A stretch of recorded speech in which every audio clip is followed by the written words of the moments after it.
Eu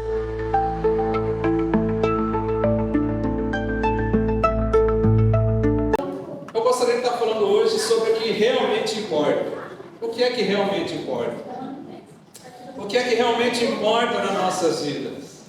Eu quero estar falando, então, batendo nessa tecla até o final, e eu quero que vocês possam também estar junto comigo, entendendo o que realmente importa para mim e para você.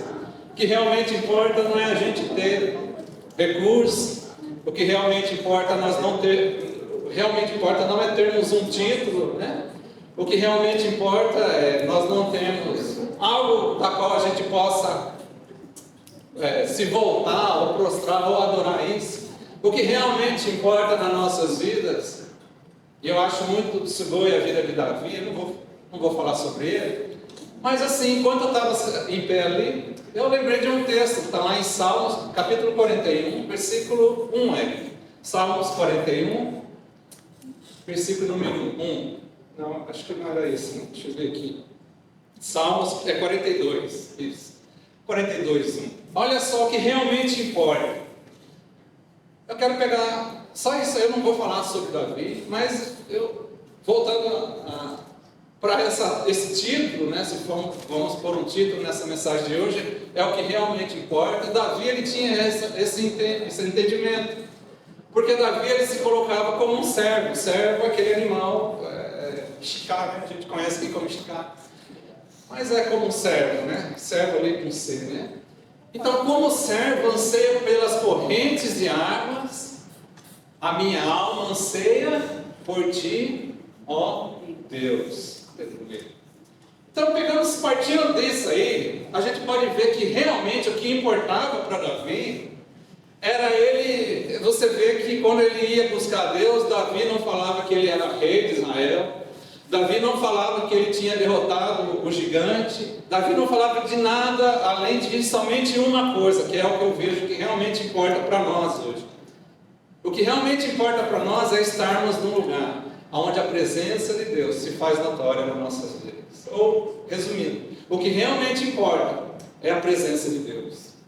Você pode estar em qualquer lugar, mas se você estiver junto com a presença de Deus, as outras coisas vão ser passageiras, supérfluas, vão ser distrações, porque quando nós estamos na presença de Deus, o que realmente importa, e eu acho interessante essa passagem de Davi, porque ele se coloca como um servo que estava como? Passando por um momento de sede, por um momento de beber águas, de saciar sua sede, e ele diz, como suspira a corça pelas correntes das águas, assim por ti, ó Deus, suspira a minha alma. Versículo 2 diz assim: a minha alma, ela tem o quê? Tem sede de Deus, do Deus vivo. Quando poderei entrar para apresentar-me a Deus? Então, o que realmente importa para nós é a gente estarmos tendo esse entendimento que nós temos que estar na presença de Deus, amém? Amém. Você pode ter um monte de coisas, mas se você não tiver a presença de Deus, tudo que você tem não vale nada. E talvez você possa não ter nada, mas se você tiver a presença de Deus, isso já vale tudo. Que realmente é estarmos na presença de Deus. Eu estava pensando, meditando em um personagem bíblico, mas antes de chegar até ele, eu quero falar algo aqui, diferente daquilo que está no meu esboço, que existem pessoas que elas vivem cercadas de coisas de Deus, mas sem viver com Deus. Existem pessoas, existem situações de pessoas que estão cercadas de Deus, mas elas não vivem com Deus, porque falta presença. Não adianta eu ter uma aparência como a figueira. A figueira, ela tinha aparência de figueira, mas Jesus, quando balançou ela, chacoalhou ela, não achou fruto, porque ela só tinha aparência. Então existem pessoas que vivem cercadas por coisas de Deus, mas sem viver com Deus de verdade. A presença não está na casa.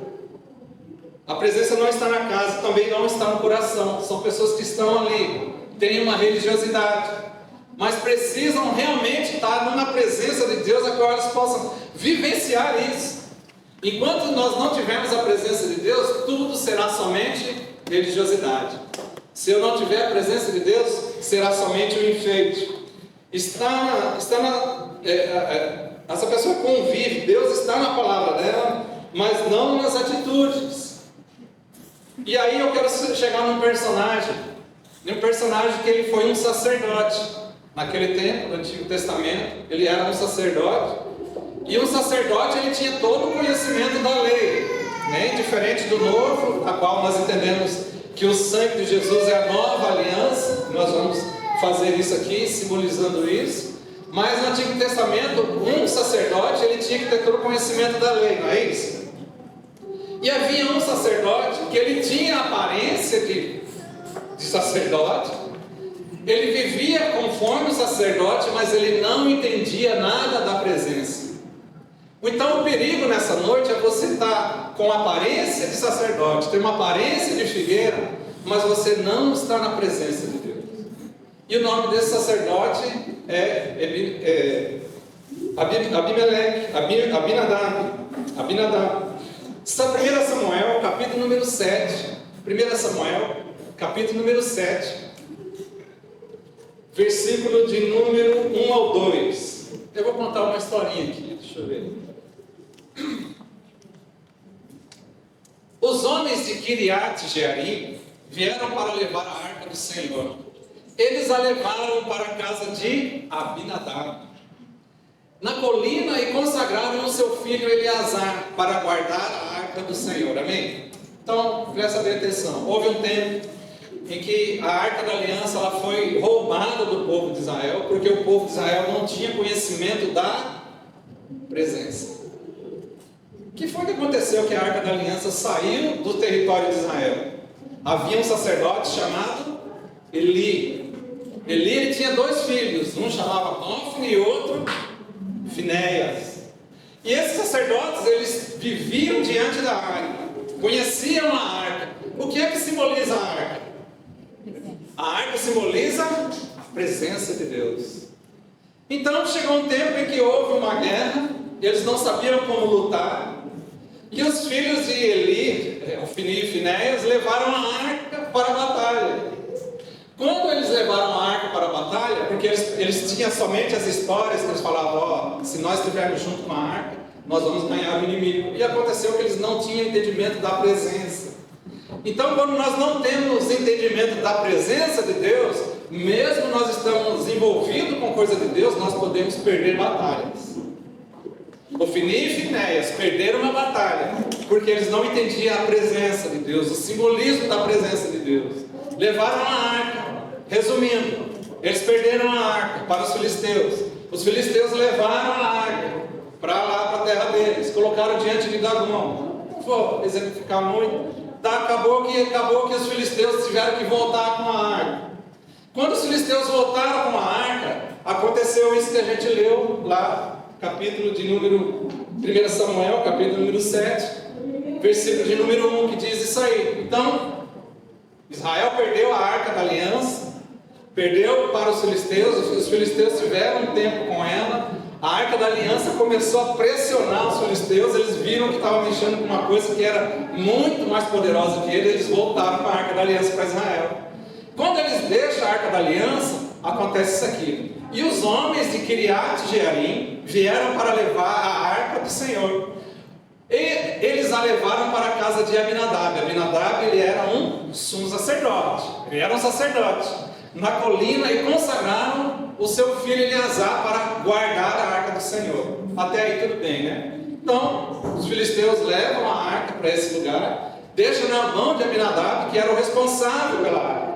Versículo número 2, a arca permaneceu em Kiriat Jearim muito tempo. Foram quantos anos? Foram 20 anos, todos os israelitas buscavam o Senhor com súplicas. Então, a arca ficou na casa de Giliad, lá na casa de Abinadab, em Kiriat Jearim, durante 20 anos. Abinadab, na casa de Abinadab. Sabe o que aconteceu com Abinadab? Enquanto todo esse tempo, durante 20 anos, a arca ficou na casa dele, sabe o que Deus fez na vida de Abinadab? Não fez nada. Não fez nada na vida dele, mas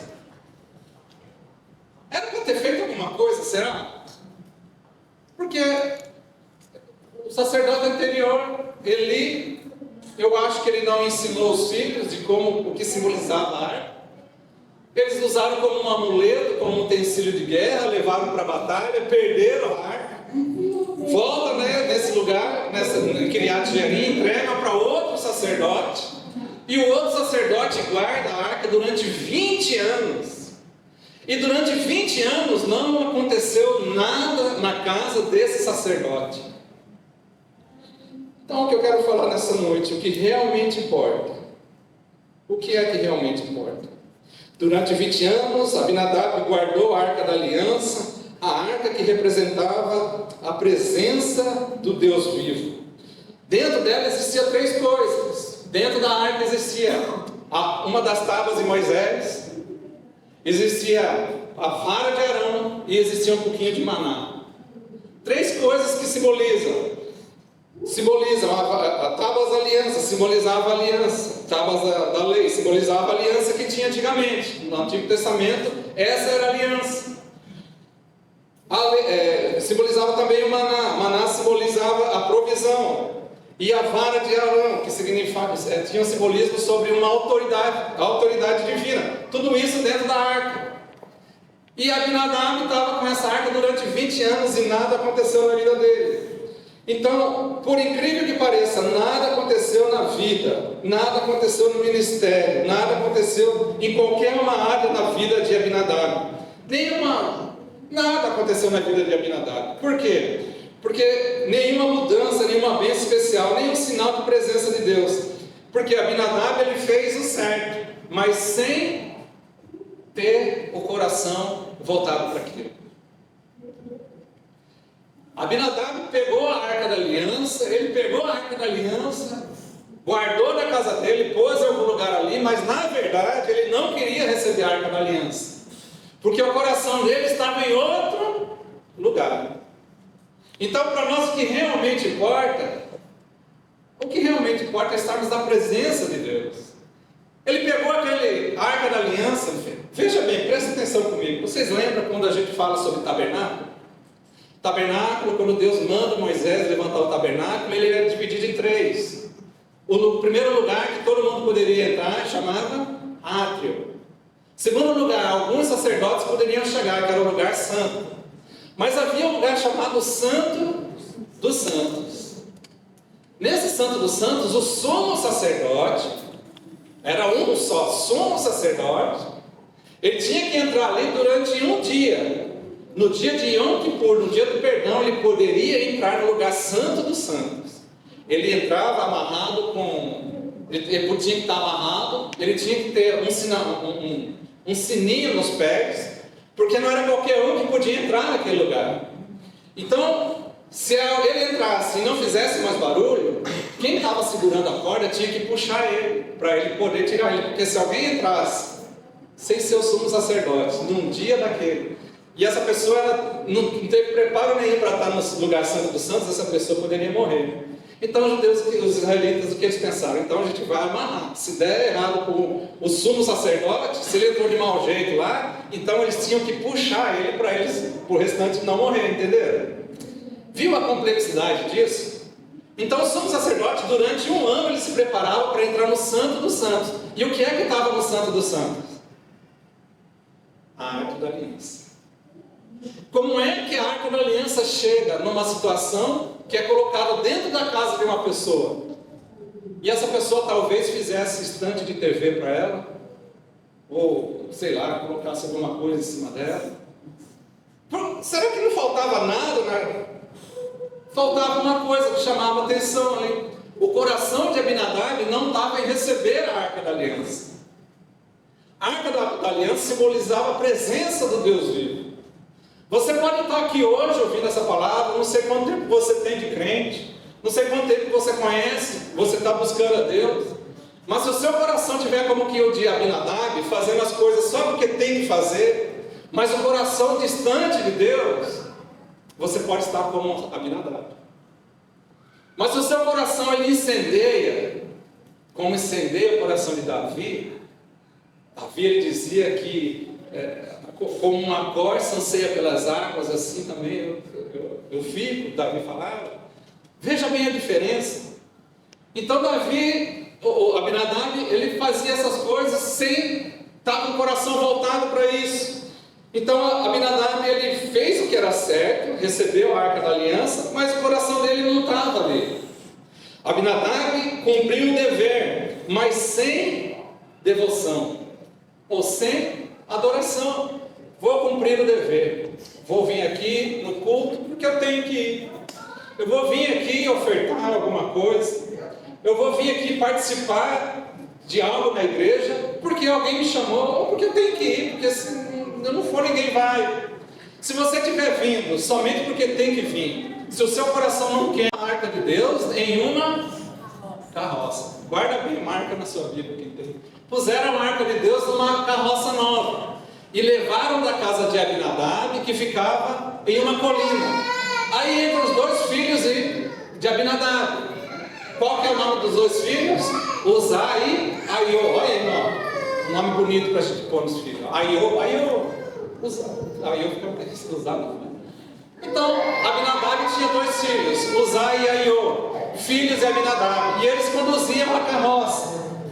Versículo 4, com a arca de Deus, Aiô ia na frente dela. Versículo 5. Davi e todos os israelitas celebravam com grande entusiasmo diante do Senhor. Puxa vida, é um dia de alegria. A gente está tirando a arca do Senhor da casa de Abinadab, vamos trazer para Jerusalém. Era um dia bom, não era? Era um dia bom, puxa vida. É o dia da qual a arca da aliança vai ser colocada no palácio ou perto do rei. Eu imagino que era um dia de muita alegria. Eles deviam estar tocando muita coisa, menos funk, porque funk não é música, né? Então eles deviam estar tocando muito tipo de música, né? Menos isso. Então era um dia de celebração. Então, com grande entusiasmo, né, diante do Senhor, ao som, olha lá, ao som de canções, aleluia, harpas, liras, tamborins, chacoalhos e símbolos. Versículo 6. Quando chegaram então na eira de Nacon, Uzá, ele esticou o braço e segurou na arca de Deus, porque os bois haviam tropeçado, talvez em alguma pedra, tropeçaram. E Uzá foi e colocou a mão sobre a arca da aliança que estava na carroça, e a arca da aliança ia cair. Então Uzá lhe pôs a mão. O que aconteceu? A ira do Senhor se acendeu contra Uzá por esse ato de o quê? Presta atenção, a arca ia cair, não ia cair? Ele não estava fazendo uma boa ação? Sim ou não? Que esse tempo não era uma boa ação de Uzá?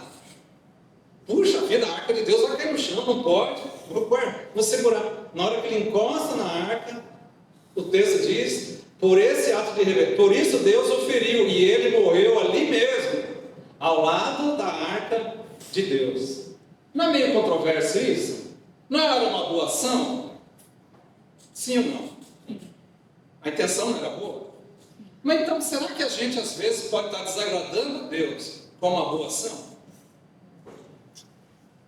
Será que a boa ação que eu acho que eu estou fazendo, será que eu posso estar desagradando a Deus com essa boa ação que eu acho que eu estou fazendo? Porque a lição de Uzá é essa. Quantos anos Uzá viu a arca da aliança? Estava na casa do pai dele. 20 anos. Uzá sabia disso. Uzá sabia o que era a arca da aliança. Então, quando a arca da aliança veio, ele com uma intenção boa, mas ele estava desagradando a Deus. Muitas das vezes podemos estar desagradando a Deus com boas ações. Levantou a mão, no que ele levantou a mão para impedir que a arca da aliança caísse, o texto diz que Deus o feriu e ele morreu ali mesmo, ao lado da arca de Deus. Bem? Olha só. Quando Davi tentou levar a arca para Jerusalém, um homem chamado Uzá tocou nela e morreu no mesmo instante. Então, o que aconteceu? Continua lá, volta lá. Então, aconteceu algo que acabou a festa. Não é isso? Estava tocando um monte de coisa, né? Um monte de coisa menos som. Aí estava tocando. Aí parou tudo, o pessoal desligou o som. Acabou, aconteceu esse negócio aqui. O que aconteceu? Então, acabou a festa. Só que eles tiveram, então... Acho que talvez eles falaram em algum microfone, alguma coisa. Quem quer ficar com a arca da aliança? Quem que vocês acham que levantou a mão? Você ficaria com a Arca da Aliança, sabendo que Deus tinha acabado de matar um camarada? Você receberia a Arca da Aliança na sua... Puxa, eu quero a Arca da Aliança. Quem queria receber a Arca da Aliança? Acabado de ver, e o texto diz, numa tradição, numa versão mais antiga, tem uma versão mais antiga que diz assim, que Deus, ele abriu rotura em Uzá. Sabe o que é Deus abriu rotura em Uzá? Deus partiu Uzá no meio. Quem queria ficar com essa Arca da Aliança? Eu não ia querer. Você é doido ficar com esse negócio? Deus acabou de matar um por causa disso. Eu não quero na minha arca, não quero na minha casa a Arca da Aliança. Por quê? Isso aí, Deus pode matar alguém se estiver dentro da minha casa. Uzá foi segurar, caiu. Foi segurar porque estava caindo. Deus matou, então era normal esse entendimento. Ninguém queria, amém? Vocês concordam comigo? Ninguém queria. Porém tinha um, aleluia. Tinha um homem que ele falou: eu recebo a Arca da Aliança em casa. Sabe quem era o nome desse personagem? Um homem chamado Obed-Edom. Aleluia. Obed-Edom, ele falou: fica na minha casa. Rapaz, você vai correr esse perigo. Eu sei o que significa a Arca da Aliança. Aleluia. Eu sei o que simboliza a Arca da Aliança. Traz para minha casa. Vamos ver a continuação? Volta lá no versículo. A gente viu na parte que ele morreu. Versículo 8. Olha só. Davi ficou irado porque o Senhor havia atacado Uzá. Até hoje aquele lugar ele é chamado então de Pérez Uzá, que significa lá, Deus matou Uzá. Né? Naquele dia Davi teve medo do Senhor. Olha só, Davi teve medo de Deus. Naquele dia Davi teve medo do Senhor e se perguntou: como é que a Arca do Senhor vai chegar até mim? Versículo 10. Assim Davi já não quis mais levar a Arca do Senhor para ficar com ele na cidade de Davi. Em vez disso, ele levou para a casa de um camarada chamado Obed-Edom, o Giteu. Quando diz o Giteu é porque ele era de uma outra nacionalidade. Versículo 11. E a Arca do Senhor, aleluia, aleluia. E a Arca do Senhor ficou na casa de Obed-Edom, o Giteu, por 3 meses. E o Senhor o quê? E o Senhor o abençoou, ele e a toda a sua família. Por que na casa do mal? Por que na casa do abençoado, do Obed-Edom, ficou 20 anos a Arca da Aliança lá? E não nasceu um capim ali, não apareceu uma rapadura na casa dele. Mas a casa de Obed-Edom, que quando ele sabia que Deus já tinha matado um por causa da arca, e ele recebe a Arca da Aliança, ele fala: Senhor, Davi, pode deixar na minha casa. Por quê? Porque eu sei o que significa a Arca da Aliança. Deus olhou para esse coração desse homem, e esse homem, quando ficou por 3 meses com a Arca da Aliança dentro da casa dele, o texto diz que Deus o abençoou, não somente ele, mas toda a família. Estão dando para entender aqui o que realmente importa? O que realmente importa não é ter título, o que realmente importa não é ter dinheiro, mas o que importa é você ter ciência da presença de Deus. Obed-Edom, diferente de Abinadab, ele entendia o que estava dentro da casa dele. Dá para imaginar, enquanto um fazia lá, tipo mesa, talvez já estava em cima da Arca da Aliança, não sei.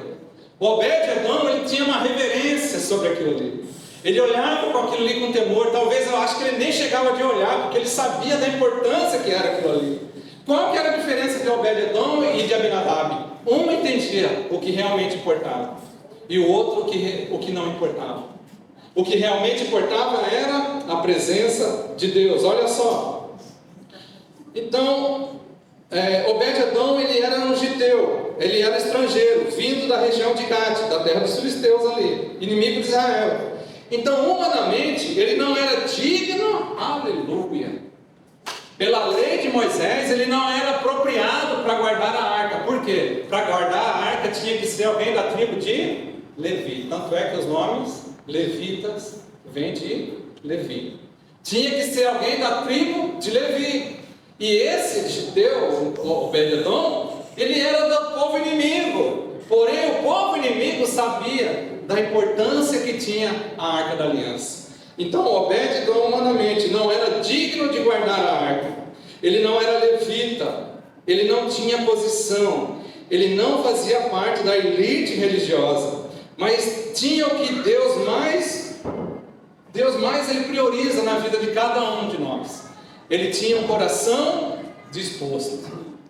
Enquanto todo mundo falou não, Obed-edom, sabendo o que significava, ele disse: deixa na minha casa, porque eu estou disposto a deixar a Arca da Aliança na minha casa. Ele está falando: eu estou disposto a que a presença de Deus esteja na minha casa. Estão vendo a importância disso? O que realmente importa é nós estarmos junto da presença de Deus, termos entendimento de que realmente importa. 20 anos na casa de Abinadab nada acontecia, porque para ele era algo pesado, era algo, um fardo, mas na vida de Obed-edom era algo prazeroso. Olha só, em apenas 3 meses Deus o abençoou, e o Senhor abençoou Obed-edom e toda a sua casa. A presença que trouxe morte para uns, olha só, a presença que trouxe morte para aquele outro, trouxe vida para a casa de Obed-edom. O que ficou imóvel por 20 anos na casa de Abinadab, na casa de Obed-edom, floresceu. E durante 90 dias a casa dele viveu algo poderoso. Deus então ele não olha para título, Deus não olha para talento, Deus não olha para posição, mas Deus olha para a atitude.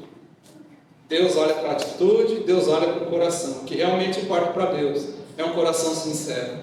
Não adianta ter aparência de sacerdote, mas o coração está distante.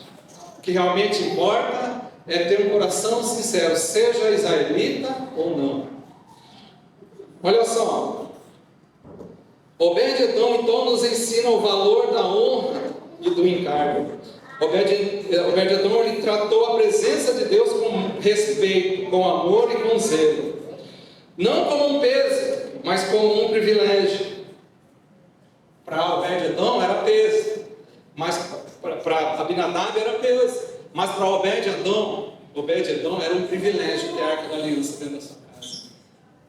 Será que, como que tem sido peso para mim realmente estar vindo no culto uma vez por semana? Ou é algo que eu vejo como um privilégio? Puxa, estou indo no culto, aleluia. Tantos lugares aí não tem isso. Tantos lugares aqui, vizinho da Coreia do Norte, ali, se eles se pegam com uma Bíblia, é enforcado você e toda a sua família. Então nós temos a possibilidade de estar tendo esse entendimento da presença de Deus. E muitas das vezes nós estamos como Abinadab. 20 anos a arca na casa de Abinadab. Não aconteceu nada. 3 meses na casa de Obed-edom. Deus abençoou Obed-edom e abençoou toda a sua família. O que Obed-edom tinha que o Abinadab não tinha? Ele tratou a presença de Deus com amor, respeito e zelo. Obed-edom tratava aquilo como um privilégio. Honrar é dar o melhor. Obed-edom honrava a Deus, cuidando, tendo zelo com a arca. Honrar é dar o melhor, mesmo quando ninguém está olhando. É cuidar do Deus que confia a você, como se fosse o próprio Deus que estivesse ali. O resultado, então, na vida de Obed-edom foi extraordinário. A sua casa foi abençoada, a sua família prosperou. Mais tarde, quando a gente vai ver, quando você for ler essa história, você vai ver que os filhos de Obed-edom foram abençoados por causa de uma atitude. Sua casa foi abençoada, sua família prosperou. Mais tarde, os filhos e os netos se transformaram em porteiros do templo. Vamos ver isso aí que eu separei aqui. 1 Crônicas, capítulo de número 26. 1 Crônicas 26, a partir do versículo 4. Olha só. 1 Crônicas, versículo 26, versículo 4. O que aconteceu na vida de Obed-edom? Eu leio aqui.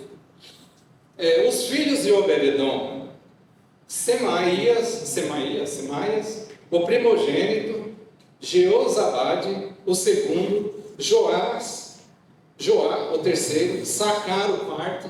Está em 1 Crônicas. 1 Crônicas 26, Versículo 4. Vamos lá. Então, os filhos de Obed-edom: Semaias, o primogênito; Jeozabade, o segundo; Joás, o terceiro; Sacar, o quarto; Natanael, o quinto. Versículo. Amiel, o sexto; Isacar, o sétimo; pelo Letai, o oitavo. De fato, Deus o havia abençoado. Quem? Quem que Deus havia abençoado? Por causa do quê? Recebeu a arca da aliança na casa dele. Continuando, olha só. Semaías, seu filho, também teve filhos que foram o quê? Líderes na família de seu pai, pois eram o quê? Homens capazes. Olha só. Versículo 7. Foram esses os filhos de Semaías: Otni, Rafael, Obed, Euzabade. Os parentes dele, Eliú, Semaquias, também foram homens. Versículo 8 e último. Todos foram descendentes de quem? Ele e os seus filhos e parentes eram capazes e o que mais? E aptos para... Ao todo foram 62 descendentes de Obed-edom. Se Obed-edom ele não tivesse recebido a arca da aliança na sua casa, isso teria acontecido com ele? Não iria jamais ter acontecido. Por quê? Ele era estrangeiro, ele era fora do povo de Israel. A história de Obed-edom só está aí porque ele recebeu e ele entendia o que realmente importava. Era a presença de Deus nas nossas vidas. E olha só, não para por aí. Obed-edom ele não ficou apenas na casa. Quando Davi finalmente levou a arca para Jerusalém, Obed-edom foi junto. Mais tarde encontramos o seu nome. Novamente, ele se tornou um dos guardas pessoais de Davi, um homem de confiança, um servo da presença até o fim. Olha só o contraste. Enquanto Abinadab teve a arca em sua casa, nada foi transformado. Obed-edom ele teve a arca por pouco tempo e a sua casa inteira mudou. O que realmente importa aqui, que eu quero estar falando, é que a graça, ela escolhe o improvável. A graça escolhe o improvável. Não era de Israel, não tinha título, não tinha nada, mas ele tinha entendimento do que estava dentro da casa dele. E quando nós temos esse entendimento, a graça ela vem e ela escolhe quem? Os improváveis. Quem é improvável? Eu sou um. Se não fosse a graça de Deus, estava jogado em algum lugar por aí, ou talvez preso, ou talvez morto. Mas a graça de Deus escolhe os improváveis. Na nossa visão, a gente olha e fala, não vai dar em nada. Esquece, afasta disso aí. A Suza era da igreja primeiro que eu. Quando ela começou a namorar comigo, o pastor dela chegou e falou, chuta que é laço. Não, larga disso aí. Isso aí só vai te atrapalhar. Mas Deus escolheu os improváveis. Deus ele conta com você. Por mais que você olhe para você mesmo e fale, não vai dar nada, para Deus vai dar. Da mesma forma que ele escolheu Obed-edom, da mesma forma que o coração de Obed-edom estava disposto a receber a arca, você pode fazer com que grandes coisas aconteçam na sua vida. A graça escolhe o improvável. Obed-edom ele era estrangeiro, mas Deus o escolheu para mostrar um princípio eterno, que a graça alcança quem tem o coração aberto.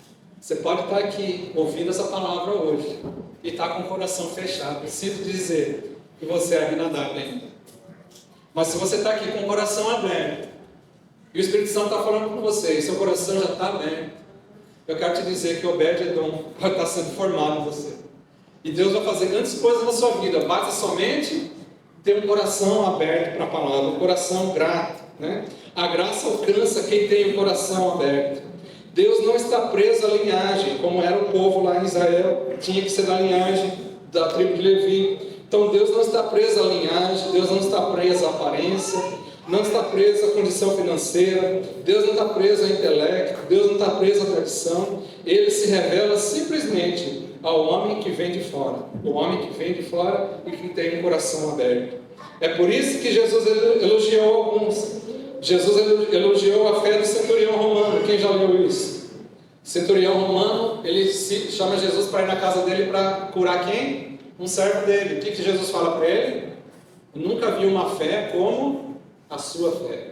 Outro ponto é a mulher Ciro-Fenícia, né? A Ciro-Fenícia. Jesus elogiou a fé do centurião e a humildade da mulher Ciro-Fenícia. Eles eram pessoas improváveis, mas Jesus estava disposto. Eles estavam dispostos e a graça de Deus alcançou a vida deles. A graça é isso, Deus pega o improvável e faz dele uma referência. Deus pega o improvável e faz dele uma referência. O galardão começa aqui na terra. Olha só, a história de Obed-Edom nos prova que o galardão de Deus não é só lá na eternidade. O galardão de Deus, ele começa aqui na terra também, amém? Quem quer receber o galardão de Deus? O galardão de Deus é os presentes de Deus, né? Aquilo que Ele tem para nos dar. Então não começa lá, começa aqui na terra. E a história de Obed-Edom é isso. Ele começa aqui na terra, na vida daqueles que o honram. A esperança eterna não anula as bênçãos de Deus para nós aqui nessa terra. Deus, ele é justo para recompensar, para nos recompensar aqui e agora. Aqueles que carregam o encargo com amor e fidelidade. Obed-Edom, ele experimentou isso. Ele não foi abençoado na vida, ele não foi só abençoado na vida familiar e material, ele foi abençoado em vários níveis, né? Ele também foi espiritualmente e socialmente.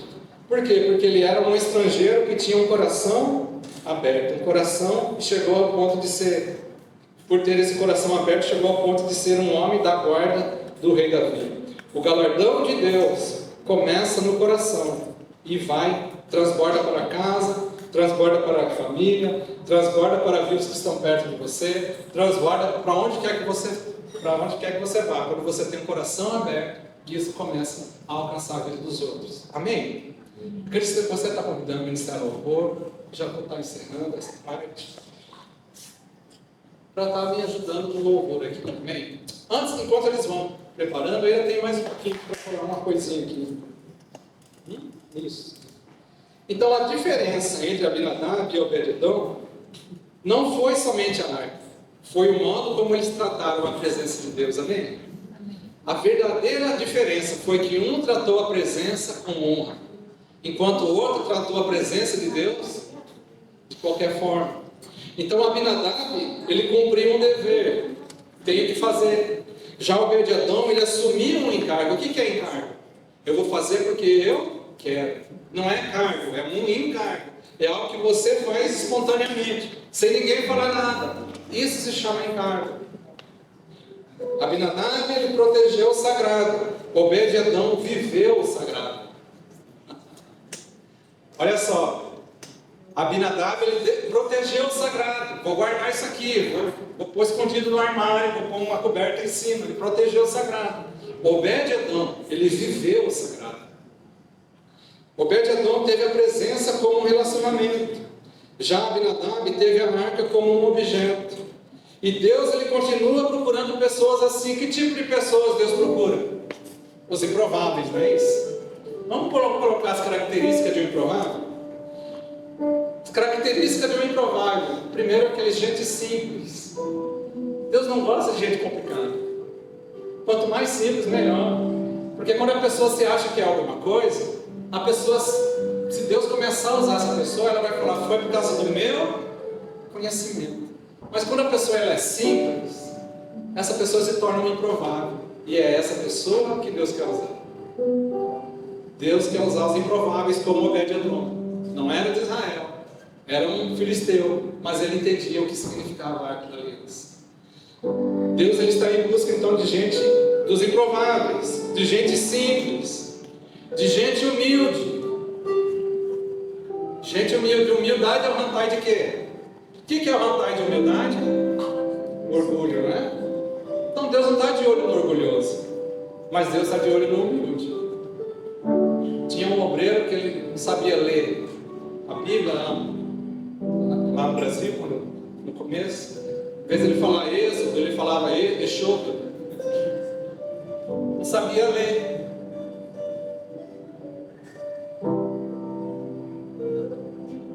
Mas tinha um coração sincero. Conheci muitas pessoas que não tinham estudo, mas tinham um coração como de Obed-Edom. Deus rejeita toda aquela pessoa que é que é soberba, que acha que é alguma coisa. Mas Deus está de olho nos improváveis. Eu quero convidar vocês a se colocar de pé nessa noite. Deus não está de olho na condição financeira que você tem. Você pode até ser uma pessoa que, como eu, que tem problema de esquecimento. Eu esqueço rápido as coisas. Somos improváveis, amém? Mas é essa pessoa que está na mira de Deus. Você pode olhar para você e ver vários erros. Eu, quando olho para mim, eu vejo um monte de erro que precisa ser corrigido ali. Eu falo, Senhor, tem misericórdia, porque eu ainda estou no processo. Mas o Senhor sempre vem e fala que é dos improváveis que Ele está em busca.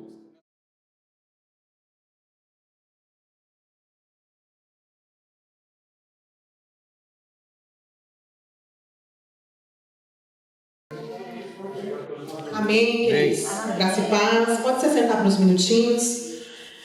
Essa semana nós temos as atividades normais, os cursos e também as células, tá? Então, se você ainda não está envolvido em célula, né, procure uma célula mais perto para você estar frequentando. Amém?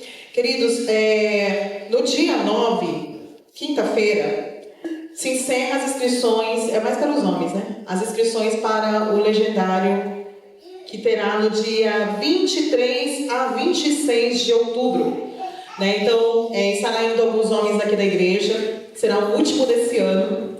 Então, se você ainda não participou e gostaria de estar participando, né, esteja fazendo as suas inscrições. Encerra dia 9, ok? Depois que você fizer a sua inscrição, procure o pastor e comunique ele que você fez, porque aí eles se organizam para ir para o legendário junto, tá bom? Se ele não fica sabendo, aí você vai ter que arcar com a despesa sozinho, tá bem?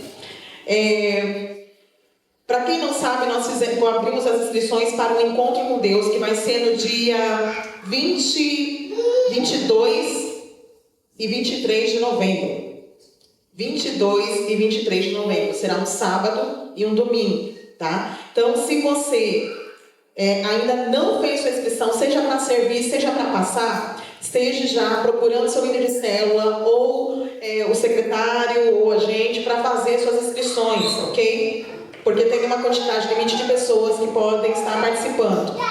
Se você gostaria de participar, mas tem algum motivo, às vezes não dá para dormir, às vezes tem criança, alguma dúvida que você tenha, me procure, tá? Para a gente poder estar tirando as suas dúvidas.